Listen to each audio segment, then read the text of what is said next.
Alright. I'm playing Eric. Eric is playing Aleph. Okay. And then here, we'll go through your list. So, stuff. Things. Regular Dakini. Okay. Paramedic Dakini. Sweet. Proxy Deva with the Deva ball. Deva Hacker. Dactyl Engineer. Azura. Somewhere. There we go. Rifle. Yeah. And then Proxy Myrmidon. Okay. And then a camo marker here. Secrets. A TO marker here. What? And 2 camo markers over here. Bull! Oh, I didn't even see those when I set up. So that's going to be awesome. Mm-hmm. And we're playing, this is the orbital station on Flamia. And we're playing CC antennas. So there's also saturation zones going 10 inches from the center of the board. So it's like there's 10 inches on that side, 10 inches on that side.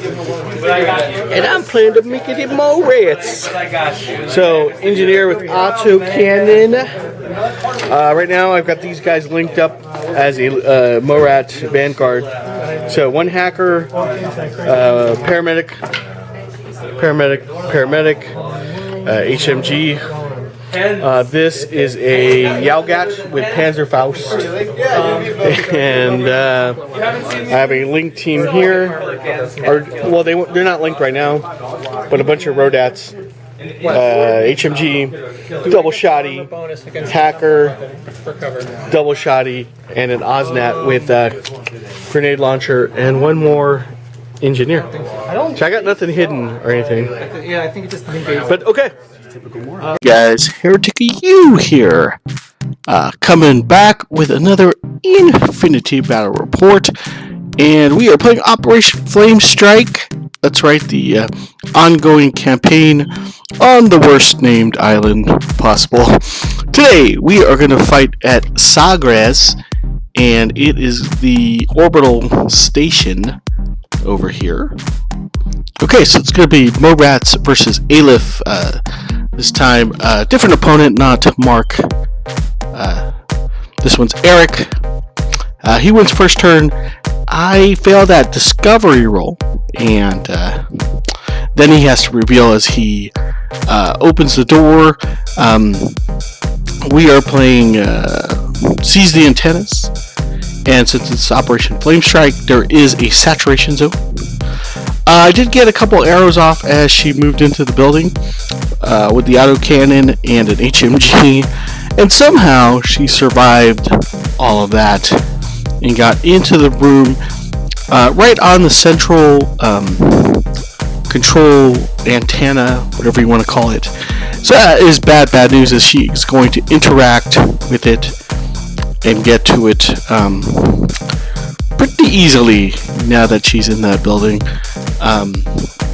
So that is going to be quite a challenge since I have no infiltrators, and really I'm going to have to fight my way up that hill, and it's going to be quite a battle. Actually, this is one of spoiler alert, this is one of my funnest games I've played in a while, as we take a look at Aleph continuing to move up. Gonna get a specialist. I'm not sure if that's, a hacker. I think it's a hacker. Is going to interact with the console. It's going to score a point and hide behind cover. You see, we've got these giant kind of cliffs all over the battlefield. I thought it was pretty cool. I thought, if you're going to have an orbital station, it should be like high up in the mountainous regions. Would be a good idea. Continuing on with Aleph's turn. Not much of arrows. I mean, with these high kind of cliffs, provided a lot of blocking as far as line of sight goes. We also ruled that if any model touching the base of a tree was going to be considered in cover as well. That's why you see him kind of hugging the trees there. Just sort of a house rule as we continue on this very cool terrain. Very scenic. Yeah, so it sees the antennas with a 10-inch saturation zone on both sides of the center line of the table, which kind of was we kind of forgot, kind of off and on. We would forget about that rule. Anyways, Morats turn 1. I activate my link team of Morats. And there's going to be a camo marker hiding in that tree over there. As you can see, we're determining a line of fire. And my HMG, being the leader of that link team, does have line of sight, so it gets to shoot back at an incredible amount of minuses. However, I'm gonna get 5 dice for that, so that's gonna be an awesome shot. As soon as we get to it, we're reading the rules here. That's me. That's right. It's a rare Heretic of You site there. As I continue on, I don't know what rule I was looking at. I think we were looking up the mission rules or saturation. But anyways, it's going to be the first arrow out the gate, and I'm going to get to roll 4 dice because of the saturation zone. It should be 5, but it's -1 to your burst. And I'm actually going to win this little fight, and that's going to be awesome as the Rodax continue their ascent to the first antenna. So just kind of moving my team, asking if there's any arrows, and then I move my hacker into base with the antenna. However, yeah, Eric planted a mine out there. There it goes. And it just happens to hit 2 of my guys, and that is bad news because I am going to fail my armor rolls and therefore kind of chuff the I wasn't able to get off getting the objective. So back at the waterfall, I now have to activate my Korgot engineer, who's going to take a full order and jump down the waterfall. It's a pretty cool waterfall, by the way. Hope you guys enjoyed the terrain. I really did. Really got into this battle. It was very cinematic for some reason. You know, imagining the fog going through the rocks and whatnot. Kind of like a valley of fog below these trees and kind of rocky, craggy area where these antennas are. Anyways, he's going to go and activate the antenna, and that is going to, unfortunately, Eric's in the lead with two antennas to my 1, and I'm going to have to do something turn 2 to make that stop and swing it my way. So we got Eric there. He's got a Merband on. Or no, that's actually still me. It's still my turn. That smoke is coming from my Osnat and her grenade launcher. She's actually in the cave. You can kind of see at the bottom left corner there's a hill there, and inside the hill's a little cave I stuck her in, and from there she is launching smoke and covering the Kurgat's his advance to the central objective. So he's gonna have to be the guy to do it, I think. Everybody else is because of the terrain and just the jump of that infiltrating specialist people. My God, that was just that played out for Eric very well there. Now we're in Eric's turn, I believe, and he's gonna reveal his Naga, and the Naga is gonna plant a mine. Well, it's a camo marker, but come on, we all know what that is. I did get an arrow off on the Naga as he revealed. However, I was on the losing end of that. So awesome. Anyways, the autocannon is going to get some arrows as Eric was moving either his Myrmidon, one of the Myrmidons, across the on the other side of the battlefield. There's a small kind of lane of fire there, and autocannon's gonna put in work and take out a guy in arrow, and unfortunately Eric's not going to be able to save him, although he did make enough armor saves to just go unconscious. Not did. So that's good news for Eric, right? Or somewhat good news. I've got that side pinned, which is pretty cool, and I've got the Rodax kind of holding off the middle of the table. So I'm feeling pretty good about this turn until this happened. We've got a Naga. He's gonna throw out smoke, and it's gonna land on target. There you go. And I'm thinking, interesting move. What is happening here? Well, now I'm gonna have to depend on you guys in YouTube land. Some of you more veteran players of Infinity to rule this next part, this next sequence of events.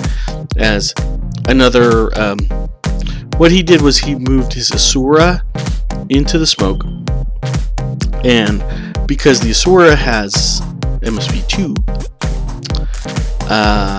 she was shooting out of it. Now, the target was my Rodak, and he can't see through the smoke, but if you're being shot at, I believe there are still rules that say you can fire back, but at some severe minuses. As long as you were in the that attacks in your fire arc. I'm not sure. I'm leaving it up to you guys in YouTube land to tell me if that is correct or not. Very crucial, because that Asura basically took out 2 more of my Rodox, including my HMG, which was bad. As we see again, the autocannon putting in work, so he's going to take out yet another. Here we go. Here's the sequence in action. As you see, the Asura is declaring shots, and I'm just taking them. I can't even change face because she's out of my zone of control. I did somewhere. I just think there's a rule where I could fire back. But anyways, who's got my back? That's right, the Yowgat. He's got an MSV2.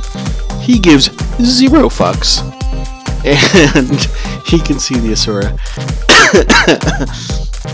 and he's gonna end up hitting her with a Panzerfaust in the face, and she's gonna go down to that. But however, it's a terrible trade-off. I lost 2 Rodax. They're my super jump guys. I was gonna jump them up that cliff this turn and take out some Aleph hackers. Crucial point in the game. It was pretty cool though. It's a good use of smoke offensively. If you guys are taking notice, the Asura in the smoke. He's going to move a spot bot or some kind of medical engineer bot or whatever to run up and bring it back up, which is, awesome for him, right?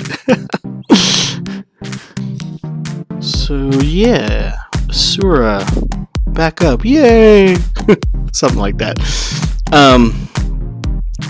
So now I'm gonna have to deal with that, and unfortunately, with that Asura covering that area, she's only armed with like a combi or multi-rifle. I can't remember which, but doing damage, putting in work. And I'm a little scared for my engineer there. You can see him in the bottom right corner. He's going to need some assistance this turn if he's going to have any chance of getting up there and claiming that antenna. As we look at my deck of Infinity cards, and this battle report brought to you by Aquafina. That, kids, is called product placement. Anyways, we've got more smoke coming from my friend the Oznat. Thank you very much. So this is my turn. Morats gonna get my my engineer in position to climb up. Now I forgot what went awry with this plan, but I think what I wanted to do. Oh, I know. I was worried that if I start climbing out of the smoke, right? There's a Naga hidden in those, like almost between those two pine trees you see in the upper left-hand corner. So I can't leave the smoke yet because I'm going to die, right? And so I decide that I have to deal with it. So I start moving my link. I link the vanguards, the Morat vanguards. They've been up on that cliff, just trying to take things out with their HMG. Very unsuccessful doing that, but they are going hunting. So first I'm going to try and take out the Naga, or the Asura, as we take a look at just checking line of fire there. And I finally do get a shot lined up, and we're going to have a trade of shots, and unfortunately the Asura is going to win this face to face. So that Asura putting in work, man. It's one thing to down her with a Panzerfaust. I think she's 2 wounds, no wound in cap. So just a lesson. You gotta really kill her. Get her off the table. Unconscious, not good enough. Unfortunately. Anyways, I get my engineer finally to the wall. He's gonna start climbing up, and then I start measuring yeah, that's right, because it's gonna take long orders and to get him up there. And I think at this point I don't have enough orders to get up there. So that means that Aleph is retaining the lead going into their turn, and so eventually, turn by turn scoring, it's going to be tough. There's, I could try to claim it last turn and get my classified, which was extreme prejudice. So I've got to get an unconscious body out there. Unfortunately, most of my weapons are taking the models off the table, so I don't have much to work with here. Take a look at Eric's turn. He's going to be throwing more smoke. That smoke that you saw just seconds ago, basically to cover the firing lane of my autocannon. And now he's got his Naga out. Naga's going to try and hunt down my autocannon. And we had a face-to-face between my hacker, can't really see him, he's kind of off frame right now, and the Naga. And the Naga's going to win that one, unfortunately. So, there goes another Morat from the Vanguard link team down. So that link team's down to 3 guys. We have Naga doing a full order climb.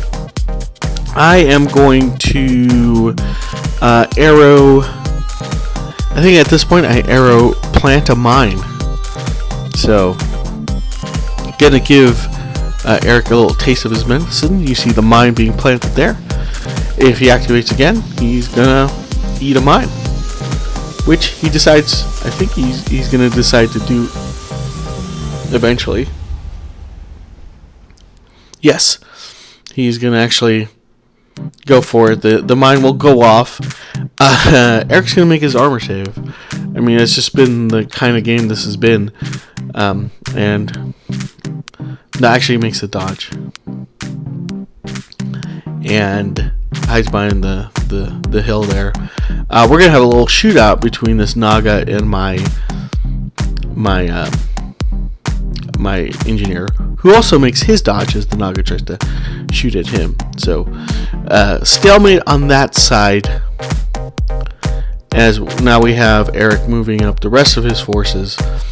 Now that the autocannon is out of position, they can safely move up to the center of the board, right against the rocks there. So we've got what I think that is the lieutenant there. So the Lieutenant Myrmidon coming out, and then here we have one of the Myrmidons coming out as well. Or is that the Asura? It's hard to tell. See, when your stuff's not painted, it's hard to tell. Just saying. So it doesn't really matter what that is, because you can see it is down. Yep. Morats taking it down. I believe that was my Oznot. Oznot, this game was one of her best games, and I'm starting to understand how to coordinate her with the other people. So much so that I bought another Oznot. I was thinking about running 2. That way I can have smoke on both sides of the battlefield. But let's get back to the battle here. So as you can see, this is my final turn. Finally pull the Oznot out, and she's going to take out that pesky Asura. So the Oznot getting full credit. Unfortunately, that was not the plan. The plan was to get the Asura unconscious and then behead her and get my classified, and then get that Korgot up at the last moment and get the objective. But that didn't work out. I've got no bodies, so I'm going to send the Oznot all the way in, and she is going to use a smoke grenade launcher and shoot it in the middle of the cave there. I think the first shot was a dud, which was key because I'm running low on orders, and I needed every order to count to get that engineer up there. So now I have to do things differently. Just wanted to kill as much as possible, so I throw the engineer out for a suicide play. He runs out, plants a mine. Okay, so the reason being, the mine should be able to, as the Korgot engineer takes a bullet to the face and goes unconscious. Plan is, as my Oznot runs in and takes out the other Myrmidon, this mine should take out the Lieutenant Myrmidon as she acts, if he decides to arrow. So therefore, I could reach him in close combat and behead him. Little did I know that the Oznot has a shock on her close combat weapon. So all of this was going to be moot. I might as well have just ran up that cliff and tried to contest the objective, tried to get the objective away from Aleph. But this was just a cooler plan anyways.